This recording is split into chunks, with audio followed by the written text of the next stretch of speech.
संगी ऋषि को बुलाया गया और आज धूमधाम के साथ में यज्ञ की तैयारी होने लगी। क्योंकि मेरे प्यारे बताया है कि संगी ऋषि वशिष्ठ बुलावा, संगी ऋषि वशिष्ठ बुलावा, पुत्र काम सु जग करावा।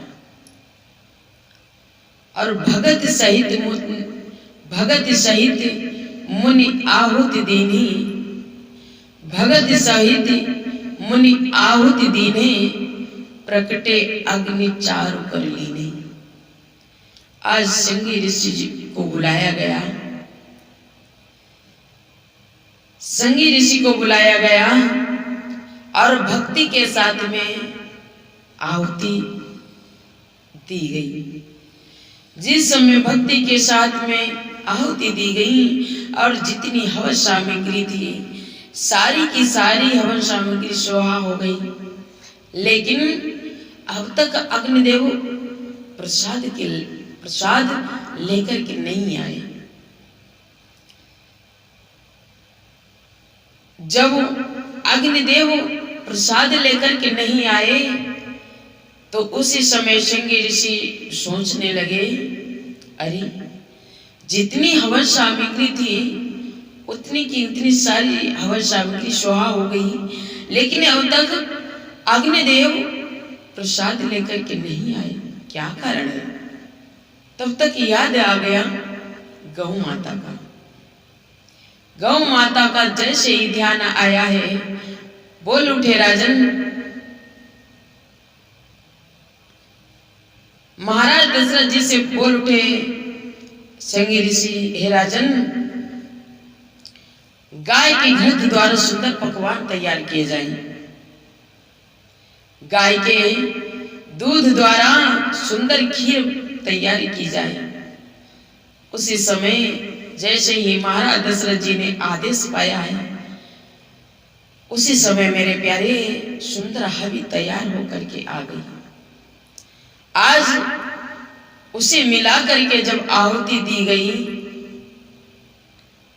और आज मेरे प्यारे जिस समय उस हवि को मिला करके आहुति दी गई, तो जैसे ही अग्निदेव ने सादर उस प्रसाद को ग्रहण किया और जैसे ही आहुति पूर्ण हुई है, एकदम अग्निदेव सोने की थाली में और चांदी के पात्र से ढकी हुई है, आज प्रकट हुए।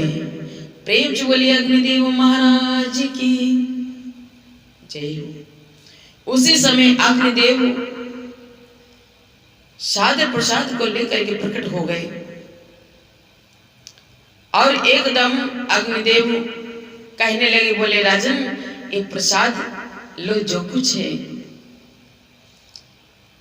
आज तत्काल आदेश किया गुरु वशिष्ठ ने। जैसे ही महाराज दशरथ ने, गुरुदेव वशिष्ठ जी ने प्रसाद को लिया है और प्रसाद को लेकर के तत्काल आदेश किया गुरुदेव वशिष्ठ जी ने कि राजन, ये प्रसाद अपनी रानियों में जाकर के बांट दो। कैसे? कि या हविबाट देव न पजाई, या हविबाट देव न पजाई, जथा जोग जय भाग बनाई। हे राजन, इस हवि को, इस प्रसाद को अपनी रानी को यथा योग में बांट देना, आपका सवकार सिद्ध हो जाएगा। उसी समय महाराज दशरथ जी ने खीर प्रसाद लिया और खुश होकर के अपनी रानी को बुलाया है। रानी को प्रसाद बांटने लगे। खीर प्रसाद का बंटवारा किस प्रकार से महाराज दशरथ कर रहे हैं, कैसे कर रहे हैं कि अर्धभाग कौशल्य दीना, अर्धभाग कौशल्य दीना, उभय भाग आधे कर दीना, यानी आधा आज महाराज दशरथ प्रसाद का वितरण करने लगे। कैसे करते हैं? प्रसाद का वितरण कैसे कर रहे हैं? आधा भाग कौशल्य को दे दिया, आधा भाग कौशल्य को दे दिया, बच्चा आधा भाग, यानी खीर प्रसाद के 2 टुकड़े किए, एक टुकड़ा कौशल्य को दे दिया तो एक टुकड़ा बचा है, एक टुकड़ा कौशल्य को दे दिया 2 में से तो बचा है एक टुकड़ा। जब एक टुकड़ा बचा है तो उसमें से फिर आधा कर दिया, 2 भाग कर दिए। जब 2 भाग कर दिया है तो जब 2 भाग किया है तो 2 भाग में से एक भाग कैकेयी को दे दिया है और दूसरा भाग फिर कौशल्य को दे दिया है। इस प्रकार से महाराज दशरथ जी ने खीर प्रसाद का बंटवारा किया है। लेकिन याद रखना महाराज, एक रानी फिर भी बाकी रह गई जिसका नाम था सुमित्रा। और हर एक माँ को, हर एक बहन को पुत्र की आशा होती है। सभी चाहते हैं कि मेरे संतान हो, मेरे पुत्र की प्राप्ति हो। आज महारानी कौशल्या ने जैसे ही सुमित्रा का चेहरा देखा, सुमित्रा का चेहरा उदास है। मन में विचार किया कि मैं बड़ी हूं और मेरे पास में खीर प्रसाद अधिक आ गया, क्योंकि मेरे प्यारे प्रसाद में कभी बेईमानी नहीं करनी चाहिए। आज महारानी कौशल्या ने जैसे ही देखा है कि हमारे पास में खीर प्रसाद ज्यादा आ गया है, तो महारानी कौशल्या जी ने क्या किया, अपने से आधा भाग निकाला, सुमित्रा को दे दिया। और जैसे ही सुमित्रा ने खीर प्रसाद पाया है तो उसी समय सुमित्रा बोल उठी, बहना जो आपने खीर प्रसाद दिया है और इस प्रसाद से जो भी संतान होगी वो संतान आपके पुत्र की सेवा में लगा दूंगी। और इधर कैकेयी ने भी देखा कि मेरे में भी प्रसाद डबल आ गया है, तो प्रसाद में बेईमानी नहीं करनी चाहिए। आज कैकेयी ने देखा है, आधा भाग निकाला, सुमित्रा के हाथ पे रख दिया है। तो जैसे ही सुमित्रा ने कैकेयी का प्रसाद पाया है, कहने लगी, बहना जो आपने प्रसाद दिया है, इस प्रसाद से कोई भी संतान होगी, कोई भी पुत्र होगा, मैं आपके पुत्र की सेवा में लगा दूंगी। आज इस प्रकार से खीर का बंटवारा हुआ है। और लेकिन याद रखना मेरे प्यारे, धीरे धीरे जिस दिन से तीनों रानियों ने प्रसाद ग्रहण किया है, आज तीनों रानियां गर्भावस्था में हो गई और बहुत प्रसन्न है, क्योंकि मेरे प्यारे बताया गया है जहां पे भगवान अवतार धारण करके आते हैं तो वहां पे हरियाली ही हरियाली नजर आती है। बहुत सुंदर समय है। आज तीनों रानियां गर्भावस्था में हैं और महान हर्षित हैं। आज मेरे प्यारे जब से तीनों रानियों ने प्रसाद पाया है तो तीनों रानियों ने प्रसाद पाया है, महान हर्षित है। तो मेरे प्यारे भक्तों, एक बात याद रखना, जब से रानियों ने प्रसाद पाया है तो महान हर्षित हैं। किस प्रकार से? मानस में बहुत सुंदर चौपाई गोस्वामी तुलसीदास बाबा जी ने दर्शाई है। कौन सी? कि यही विधि गर्भ सहित सब रानी, यही विधि गर्भ सहित सब रानी, भई हृदय हर्षित सुख भारी। और जा दिन ते हरि गर्भई आए, जा दिन ते हरि गर्भई आए, सकल लोक सुख संपत्ति छाई। गोस्वामी तुलसीदास बाबा जी ने बहुत विचित्र भाव लिखा है मानस में। कौन सा? कि यही विधि गर्भ सहित सब रानी, यही विधि गर्भ सहित रस सब रानी। क्या बताया है? यही विधि गर्भ सहित सब रानी। और आगे क्या आएगा? जा दिन ते हरि गर्भई आए। यहां पर बताया गया है कि हरि गर्भ में आए, भगवान गर्भ में आए। लेकिन याद रखना, आगे अभी क्या आएगा? भय प्रकट कृपाला दीन दयाला, कि भगवान प्रकट हुए हैं। लेकिन मेरे प्यारे, यहां पर बाबा जी ने बताया है कि जा दिन ते हरि गर्भई आए, यानी हरि गर्भ में आए। लेकिन याद रखना महाराज, मेरे प्यारे, यदि एक रूप से बताया गया है, यदि एक रूप से परमात्मा यदि गर्भ में आ जाए तो सारी सृष्टि की उत्पत्ति ही बंद हो जाएगी। यदि परमात्मा गर्भ में आ जाए तो सारी सृष्टि की उत्पत्ति बंद हो जाएगी। इधर फिर गोस्वामी तुलसीदास बाबा जी ने ये क्यों लिख दिया गया है कि जा दिन ते हरि गर्भ ही आए, हरि गर्भ में आए। कैसे आए? गौर करेंगे। एक रूप से भगवान गर्भ में आते हैं। किस प्रकार से आते हैं?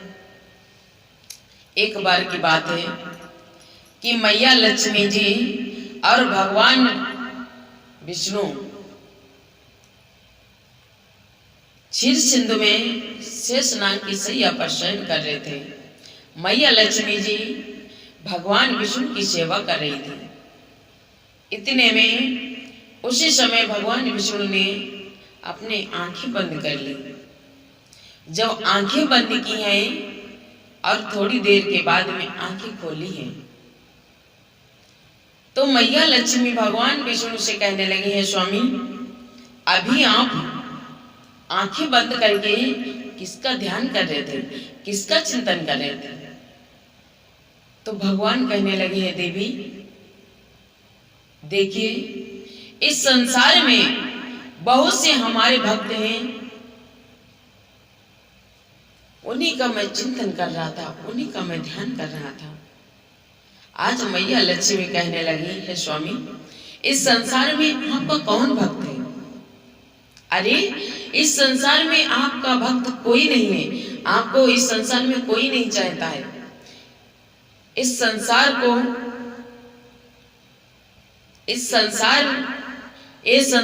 सिर्फ मुझे चाहता है, मुझे, आपको कोई नहीं चाहता है। तो भगवान कहने लगे, देवी अरे इस संसार को तुम्हारी जरूरत नहीं है, तुम्हारी तो सिर्फ जरूरत मुझे है, मुझे। इस संसार को तुम्हारी जरूरत नहीं है, क्योंकि मेरे प्यारी बताया है आज भगवान विष्णु और मैया लक्ष्मी में धीरे धीरे वार्तालाप होने लगा। जब धीरे धीरे वार्तालाप होने लगा है तो मैया लक्ष्मी कहने लगी, ठीक है स्वामी, चलो चल के परीक्षा लेते हैं। भगवान कहने लगे, ठीक है चलो। आज मैया लक्ष्मी और भगवान विष्णु चल दिए। चल कर के धीरे धीरे कहाँ पे पहुंचे हैं? एक गांव था। एक गांव से सड़क निकली थी, तो उस सड़क पे जोगी बाबा और दाई बन करके बैठ गए। यानी बाबा और दाई बन करके बैठ गए उसी सड़क पे। तो याद रखना मेरे प्यारे, उसी गांव में एक व्यक्ति की मृत्यु हो चुकी थी। जब उसकी मृत्यु हो चुकी थी तो उसे 4 लोग कंधे पे लेकर के जा रहे थे और लोग बोलते हुए जा रहे थे, राम नाम सत्य है, सत्य बोलो मुक्ति है। लेकिन मेरे प्यारे याद रखना, ये नाम, जब राम नाम सत्य बताया गया है तो ये नाम इसी जगह पे क्यों लिया जाता है? क्यों भाई? जब ये नाम सत्य है तो हर जगह पर लेना चाहिए, क्यों नहीं लिया जाता है? बताओ, क्यों नहीं लिया जाता है? नहीं मालूम? ये नाम भाई, ये नाम सबको पता है कि राम नाम सत्य है, लेकिन ये नाम दूसरी जगह पे क्यों नहीं लिया जाता है? भाई, ये नाम जब सत्य है तो हर उत्सव हो, मांगलिक उत्सव हो या कोई भी ऐसा कार्य हो, हर जगह पर लेना चाहिए, क्यों नहीं लिया जाता है? अगर लिया जाता हो तो कोई भी शादी विवाह हो, बेटे का जन्म हो या मुंडन संस्कार हो, कुछ भी हो तो हर जगह पे लेना चाहिए, क्यों नहीं लिया जाता है? अगर लिया जाता हो तो आप बोल करके देखना, क्यों मेरे प्यारे? यदि लिया जाता है तो आप किसी की शादी में जाना, लड़की की शादी में जाना और लड़का जीप में बैठने वाला हो, और जैसे ही दरवाजे से निकले और तुम जा करके बोल देना, राम नाम सत्य है, सत्य बोलो मुक्ति है, तो क्या होगा? क्या होगा पता है? अरे भगवान ही जाने। उसी समय तुरंत मारा मारी हो जाएगी और घर से कान पकड़ के निकाल दिए जाओगे कि यहाँ दोबारा मत आ जाना। मुझे ऐसे रिश्तेदारों से, ऐसे रिश्तेदारों की जरूरत नहीं है, तुरंत ऐसे ही बोला जाएगा। इसीलिए मेरे प्यारे, राम नाम सारे जीवन में सत्य है ही नहीं। इससे पहले कहाँ पे सत्य है? जैसे बच्चे का जन्म हुआ, जब बच्चा बड़ा हुआ है, बेटा बड़ा हुआ है, तो माँ ने पाठ पढ़ाना शुरू कर दिया है, बेटा तुम्हारी दादी सत्य, तुम्हारे बाबा सत्य, तुम्हारी ताई सत्य, तुम्हारे ताऊ सत्य, चाची सत्य, चाचा सत्य, विवाह हो गया दुल्हन सत्य, साली सत्य, सरहेज सत्य, और जब बच्चे हो गए तो बच्चे सत्य, बेटा सत्य, पतोह सत्य, यानी और धीरे धीरे जब समय आ गया है पोती पोता का, जब पोती पोता का नंबर आया है तो आप भी चलने की तैयारी में होंगे। जब आप भी जाने की तैयारी में होंगे तो लोग बोलेंगे राम नाम सत्य है, सत्य बोलो मुक्ति है। इससे पहले जीवन में कहीं पे राम नाम सत्य है ही नहीं। जब हम लोग यहाँ से, इस दुनिया से विदा हो चुके हैं, तब राम नाम सत्य बताया जाता है। उससे पहले जीवन में कभी राम नाम सत्य नहीं है। क्यों मेरे प्यारे? यदि राम नाम सत्य है तो माँ को पहले से ही पाठ पढ़ाना चाहिए था। जब बेटे का जन्म होता है, बेटा बड़ा होता है, तो माँ को बताना चाहिए कि हे बेटा, देखिए इस संसार में तुम आए हो, इस दुनियादारी के चक्कर में मत पड़ना, इस संसार के चक्कर में मत पड़ना, क्योंकि राम नाम सत्य है बेटा। और भगवान का नाम लेना, भगवान का भजन करना, उसी से तुम्हारा कल्याण होगा। तब तो माँ ने पाठ पढ़ाया नहीं, तब तो बताया है बेटा तुम्हारे चाची सत, चाचा सत, ताऊ सत, ताई सत, ये दुनियादारी को पढ़ाना शुरू कर दिया।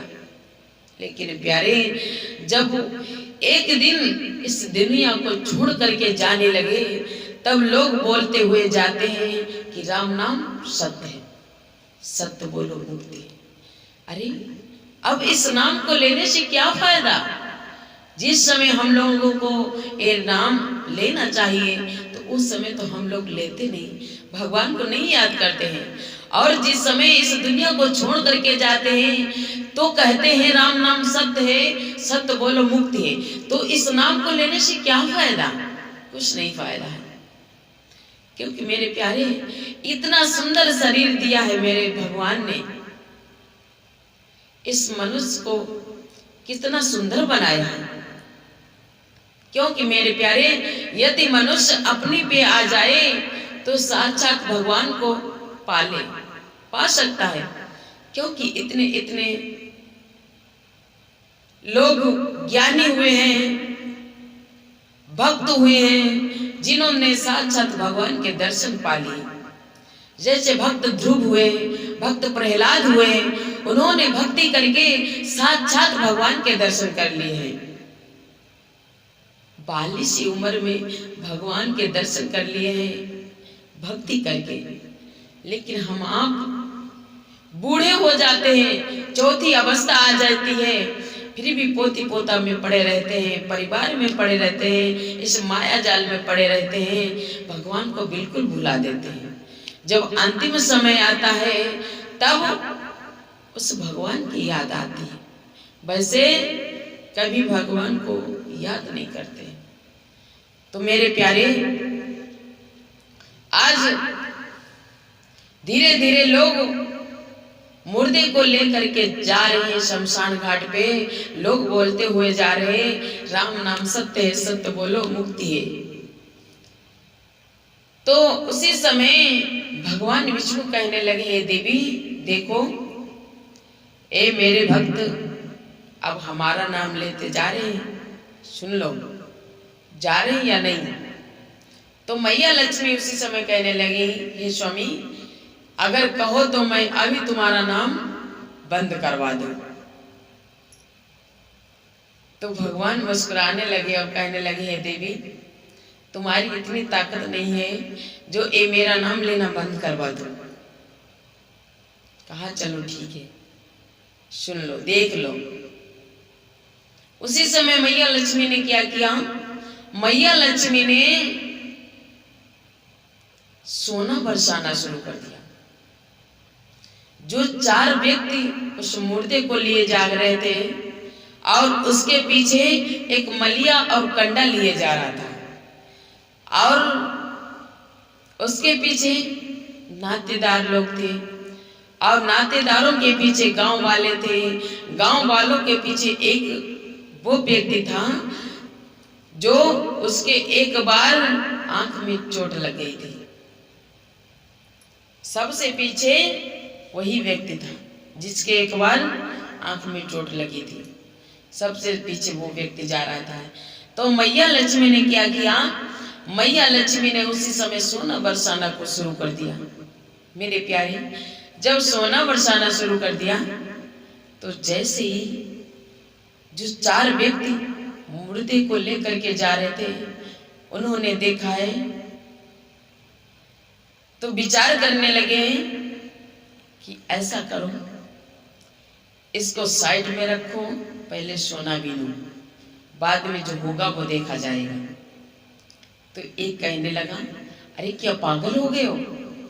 पीछे देखो कौन आ रहा है, देखेगा क्या कहेगा। इसलिए वो 4 लोग चल पड़े आगे। वो 4 आगे चल पड़े। दूसरे नंबर में वो आया जो मलिया कंडा लिए जा रहा था। तो उसने देखा सोना पड़ा है, विचार करने लगा कि अरे इसे साइड में रखो, पहले सोना बीना जाए। फिर दिमाग में आया कि पीछे लोग आ रहे हैं, नातेदार आ रहे हैं, देखेंगे क्या कहेंगे, अरे क्या करने जा रहे थे, क्या करने लगे। तो वो भी चल पड़ा, वो भी चला गया। इधर जब नंबर आया नातेदार लोगों का, नातेदारों ने देखा है सोना पड़ा है, सोना। कुछ लोग कहने लगे कि ऐसा करो, पहले सोना बीनो, सोना जो होगा वो देखा जाएगा बाद में। तो उसमें से एक कहने लगा, अरे पीछे मुड़ करके देखो, गांव वाले लोग आ रहे हैं। गांव वाले देखेंगे तो क्या कहेंगे, कैसे कैसे नातेदार आते हैं, क्या करने जा रहे थे, क्या करने लगे। इतना सोच करके वो भी चल पड़े। जब नंबर आया है गांव वालों का, गांव वालों ने विचार किया, ऐसा करो पहले सोना बीना जाए, सोना सोना बीन लो, बाद में जो होगा वो देखा जाएगा। तो उसमें से पीछे मुड़ करके देखा, अरे वो आ रहा है, सारे गांव में टिटोला पीट देगा कि क्या करने जा रहे थे, क्या करने लगे। इसलिए वो गांव वाले भी चल पड़े।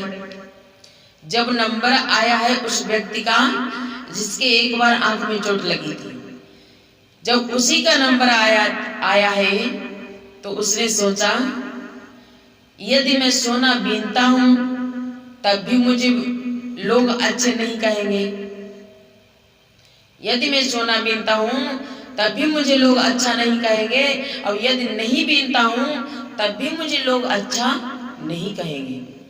इसीलिए महाराज उसने विचार किया कि ऐसा करो, सोना बीन लो। तो उसने विचार करने के बाद वो सोना बीनने लगा। जब वो सोना बीनने लगा, इधर नजर पड़ी गांव वालों की, तो गांव वालों ने देखा है वो सोना बीना है तो हम लोग भी जाकर के बीने, तो गांव वाले भी आकर के सोना बीनने लगे। जब गांव वाले बीनने लगे, इधर नजर पड़ी है नातेदारों की।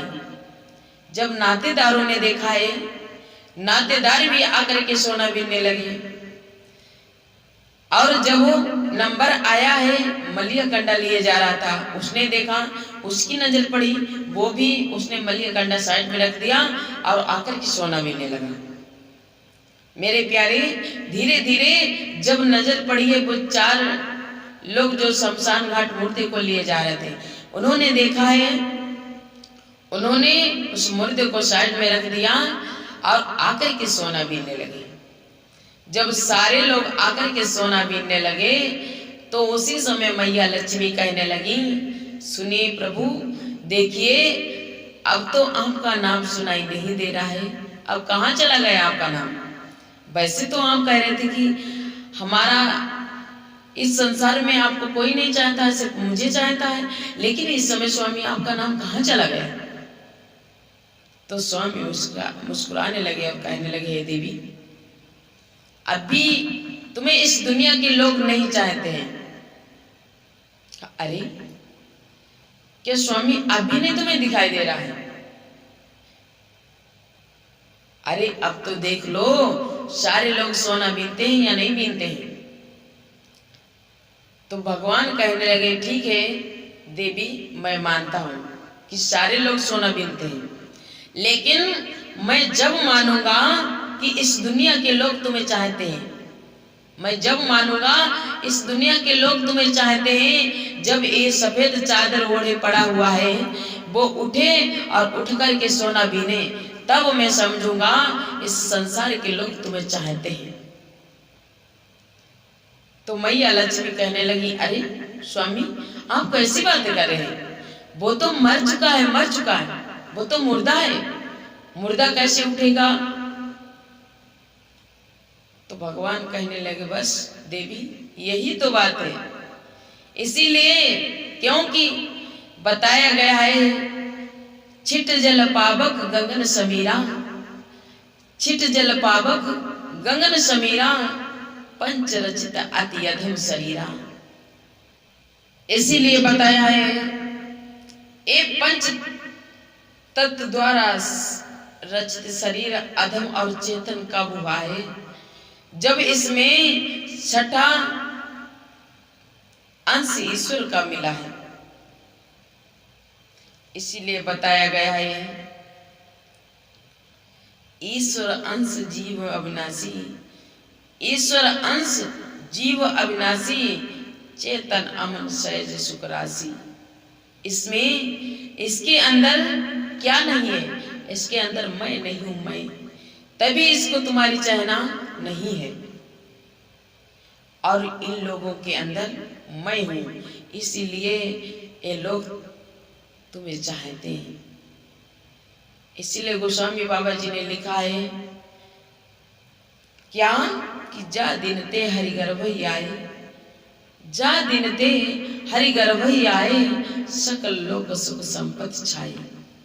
धीरे धीरे मेरे प्यारे सुख में समय आगे बढ़